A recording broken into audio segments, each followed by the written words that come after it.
Hi, my name is Daniel and welcome to another PlayStation Developer Spotlight on Gameplug. On this feature, I talk about a Sony first-party studio.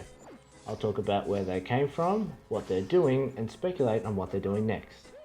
This week, we're going to be focusing on Sucker Punch Productions.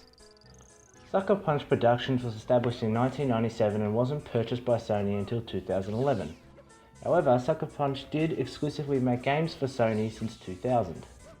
In 1999, Sucker Punch Productions came out with their first game on Nintendo 64, Rocket Robot on Wheels. This was a strange time for the founding members of Sucker Punch, as they originally were men from Microsoft and decided to make the transition to Nintendo. This was a confusing time for them because Nintendo wouldn't publish their game even with the prototype. They had funded the game entirely on their own and shopped the N64 game to everyone, even Sony, with the hope that they may be able to port the game. Porting costed money, however, which no one would support, and finally, after a year of pitching, Ubisoft finally came in and they got it out. Sony didn't agree to publish Rocket Robot on Wheels, but Sucker Punch still had a good relationship with Sony. This partnership between Sony and Sucker Punch led to Sucker Punch continuously making games exclusively for Sony until their purchase in 2011. The first collaboration came in the form of Sly Cooper and the Thievius Raccoonus in 2002. With the success of the first installment, they were able to make a trilogy of games from 2002 to 2005. It took nearly 4 years to release their next game. This time it came in as a third-person superhero action game, Infamous. Infamous included a morality system, similar to the Mass Effect games which had come before it.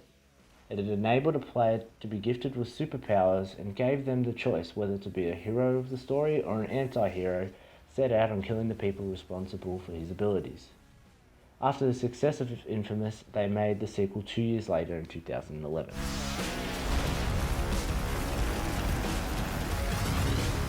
Sucker Punch released Infamous Festival of Blood on PSN in 2011. After that, they helped with a port of Street Fighter X Tekken on the PlayStation Vita. Sucker Punch brought Infamous Second Son and its expansion Infamous First Light to the PlayStation 4. It was marketed not as the third game in the series, but as a game that anyone could jump into. With a vast array of different powers to help show off the new hardware, Infamous Second Son is still one of the prettier games on the console.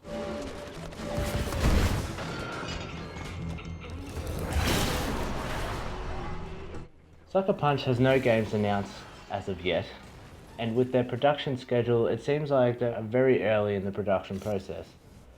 Scott Rhodey spoke at PSX in 2015 with Kinda Funny Games about how they have a prototype, but it's still very early in the process. We're never going to retire an IP. I mean, I think that's one that's a personal favorite of mine as well, so we're always going to be open to that. He also talked about the Infamous franchise as a whole, and it doesn't seem like Sucker Punch will be the one continuing it.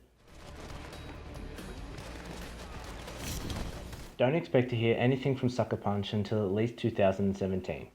Their next game will be something Sony would love to show off as a headline.